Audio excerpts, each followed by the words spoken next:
آج ہم آئے ہیں ڈاکٹر عثمان اشرف بلوچ صاحب جو کہ میدا جگر ہیپاٹائٹس شوگر بلڈ پریشر کے اسپیشلسٹ ڈاکٹر ہیں۔ آج ان سے ہم بات کریں گے کہ ہیپاٹائٹس ہمارے ملک میں اتنی تیزی سے پھیل رہا ہے، یہ ہیپاٹائٹس کیوں پھیل رہا ہے، یہ ہیپاٹائٹس ہوتا کیا ہے، اس حوالے سے آج عثمان صاحب سے بات کریں گے۔ جی السلام علیکم سر۔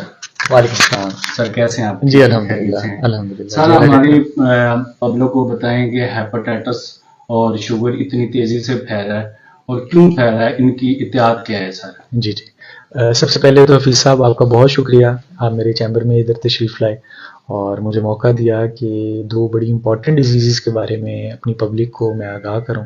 خاص طور پہ سٹارٹ لیتے ہیں ہیپاٹائٹس سے۔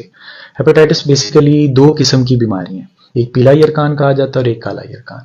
پیلے یرکان میں ہیپاٹائٹس اے اور ای کی بیماری آ جاتی ہے، اور جو کالا یرکان ہے اس میں ہیپاٹائٹس بی اور سی کی بیماری آ جاتی ہے۔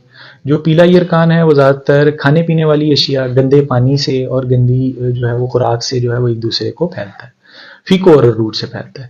لیکن جہاں تک کالا یرکان ہے، کالا یرکان جو ہے وہ ایک دوسرے کو عام طور پہ پھیلنے کی سب سے بڑی وجہ جو ہے وہ گندے اوزاروں کا استعمال ہے۔